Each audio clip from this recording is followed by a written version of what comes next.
মৃত্যুতে ব্যান্ড বাজিয়ে উদ্দাম নেচে সেলিব্রেশন নাতিদের। অদ্ভুত শ্মশান যাত্রার সাক্ষী রইল পাঁশকুড়ার মাইশুরা গ্রাম পঞ্চায়েতের শ্যামসুন্দরপুর পাটনা গ্রামের 104 বছরের বৃদ্ধ দেবেন্দ্রনাথ আদক।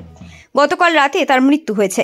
তার এই দীর্ঘ জীবনের পর 104 বছর বয়সে পরলোক গমনের কারণে তার বাড়ির আত্মীয় স্বজন ও নাতিরা ব্যান্ড পার্টির নৃত্য সহযোগে আনন্দ উৎসাহের সহিত তাকে শ্মশানের উদ্দেশ্যে নিয়ে যান দাহ করার জন্য। আমাদের পাটনা গ্রামের ঐতিহ্য 104 বছরের দাদু আমাদের ছেড়ে চলে গেছেন, তাই আমরা আনন্দের সহিত আমরা এই পালনটা করেছি। আমরা একটু ব্যান্ড পার্টি আর নামের দল সহ পথযাত্রা সভা করেছি। তো আনন্দ করবো মানে নাচবই তো। এখানে 104 বছর হয়ে গেছে, এটা দুঃখ নয়, এটা আমরা আনন্দ করার জন্য এই উৎসবটা পালন করতে চাচ্ছি। আমার নাম যাদব উত্থাসিনী। এমন নজিরবিহীন ঘটনায় হতবাক সকলে। পাঁশকুড়ার বুকেই প্রথম নজিরবিহীন ঘটনা। বর্তমান সময়ে বহু মানুষই বিভিন্ন শারীরিক কারণে 50 পার হওয়ার আগেই মৃত্যুর কোলে ঢলে পড়েন।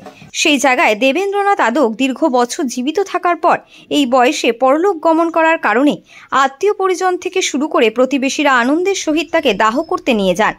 তাদের কাছে তার মৃত্যুটা দুঃখের নয়, আনন্দের। সবাই মিলে আনন্দ করতে চাচ্ছে, আনন্দ করছে। আর কি করবো, আমাদের দুঃখের সহিত তাদের আনন্দ, আর তাদের আনন্দে আমাদের আনন্দ। এখন আনন্দটা নিলাম, সবাই মিলে আনন্দ করতে চাচ্ছে যে 104 বছর বয়স আনন্দ করবে বলছে, আনন্দ হোক। তাহলে কি আছে, আর দুঃখ সরবে নি, দুঃখ সারা জীবন থাকবে। বাবা যখন চলে গেছে আর কি তার ছেলে যারা থাকবে, আনন্দ থাকবে, দুঃখই থাকবে।